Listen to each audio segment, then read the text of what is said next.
নিয়ে আমাদেরকে শেখাবে যে আমাদের কি করে ভাইচারা নিয়ে, সম্প্রীতি নিয়ে, প্রেম নিয়ে, ভালোবাসা নিয়ে একসাথে থাকতে হয়। সাধারণ মানুষ পুলিশকে দেখলে তাদের ছাতি কেঁপে যায়, আর গুন্ডারা পুলিশকে দেখলে ভাবে যে এই তো আমার ভাইরা ভাই চলে এসছে। কি লাভ হবে বলুন তো আপনাদের তালি দিয়ে আর আমার এইসব হাসি ঠাট্টার কথা বলে পেট ভরবে?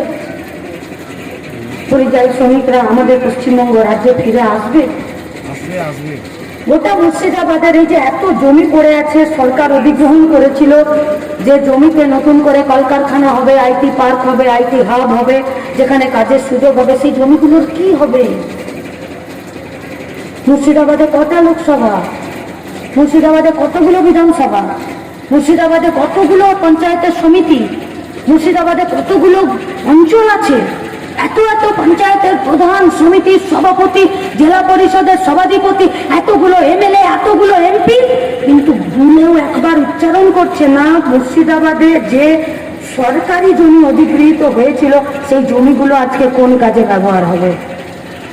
মুর্শিদাবাদ আম ফলাতে জানে না, মুর্শিদাবাদ লিচু ফলাতে জানে না, মুর্শিদাবাদে গঙ্গা পদ্মা নদী নেই, মুর্শিদাবাদে মাছ, ফসল, ফল কোন জিনিস নেই, মুর্শিদাবাদে হাইওয়ে নেই, মুর্শিদাবাদের আমরা বেকার ছেলেমেয়েরা লেখাপড়া করছি না, মুর্শিদাবাদের আমরা বেকার ছেলেমেয়েরা গতর খাটিয়ে খাটতে চাই না, তাহলে সবই যদি আছে তাহলে কাজ কেন নেই? কেন আমাদের দেশ, আমার রাজ্য, আমার জেলা আমাকে ছেড়ে দিয়ে বাইরের রাজ্যে পড়ে থাকতে হবে কেন? কিন্তু বাইরের রাজ্যে আমি 20,000 টাকা কামাচ্ছি, 10,000 টাকা কামাচ্ছি, আর 5,000 টাকা নিজের কাছে রেখে 5,000 টাকা জঙ্গিপুরে পাঠাচ্ছি, তবে তো জঙ্গিপুরের বাজারে জান আছে। জঙ্গিপুরের বাজারে চালের দোকানে চাল বিক্রি কি করে হয়? বাইরের রাজ্যে পড়ে থাকা পরিযায়ী শ্রমিকের 5,000 টাকা জঙ্গিপুরে ঢুকলে তবে জঙ্গিপুরে এখানকার চালের দোকানে চাল বিক্রি বাড়ে। পরিযায়ী শ্রমিকরা বাইরের রাজ্য থেকে 10,000, 6,000, 8,000 টাকা জঙ্গিপুরে পাঠালে তবে জঙ্গিপুরের মোবাইলের দোকানগুলোতে এখানকার ছেলেপুলেরা রিচার্জ করে, এখানকার ওষুধের দোকানগুলোতে ওষুধ কিনতে যায়, আর বাজারে চাল কিনতে যাক, মোবাইল রিচার্জ করতে যাক, আর ওষুধ কিনতে যাক, তবে গিয়ে সরকারের ঘরে পয়সা ঢোকে। তার মানে পরিযায়ী শ্রমিকের পয়সা আর পশ্চিমবঙ্গের রাজ্য সরকারের ঘরে ঢোকে। আর পশ্চিমবঙ্গ রাজ্য সরকারের কানে, মুখে, নাকে কোথাও তেল দেওয়ার কোনো ব্যাপার নেই। পরিযায়ী শ্রমিক ও তো মরার জন্যই জন্ম নিয়েছে, বাইরের রাজ্যে যাবে, কাজ করবে, 14 তলা থেকে পড়বে, সেখানে পুলিশের মার খাবে, গুন্ডার মার খাবে, রেলে কাটা পড়বে, পড়ুক, ফিরে আসুক, না আসুক, তার পরিবার কি খাবে, কি যাবে কেউ দেখবে না, কিন্তু তার পয়সাতে আমার বাজারে জান আছে, জিনিসপত্র কেনাকাটা হচ্ছে, তবে গিয়ে সরকারের ঘরে পয়সা জমা হচ্ছে। আর সরকার সেই পয়সা নিয়ে কোথাও মোল্লা মুয়াজ্জিমদেরকে ভাতা দিচ্ছে, তো কোথাও পুরোহিতদেরকে ভাতা দিচ্ছে, কোথাও দুর্গা পূজা করছে, তো कहीं पर चुन्नू पीकर मरने वालों को भी 2 लाख रुपए दे रहा है। আর আপনি, আমি, আমাদের কাজ, আমাদের ভবিষ্যৎ, তার কি হবে? বলছে সব সমস্যার সমাধান হবে যদি মুসলমানরা হিন্দুদেরকে কেটে দেয় আর হিন্দুরা যদি মুসলমানদেরকে কেটে দেয়।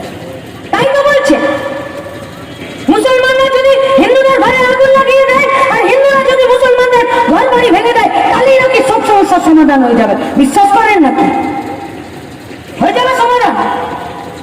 কারো বাড়ি যদি ভাঙতে চলে যায়, এটা তো ক্রিমিনাল অফেন্স।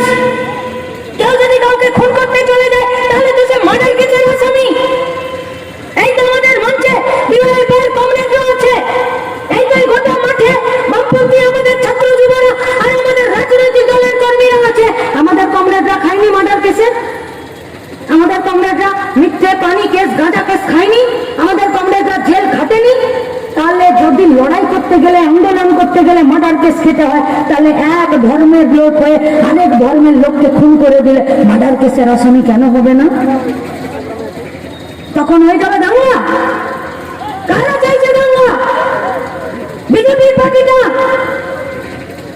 शुभेंदु, सुगंध, अमित शाह, मोदी, इन लोगों का पार्टी है। कौन है इन लोगों का नेता? कौन था इन लोगों का नेता? अटल बिहारी वाजपेयी, लाल कृष्ण आडवाणी, राजनाथ सिंह एদের নেতা ছিল। প্রজ্ঞা সিং এদের নেতা ছিল। মালেগাঁও বিস্ফোরণ ঘটিয়েছিল প্রজ্ঞা সিং।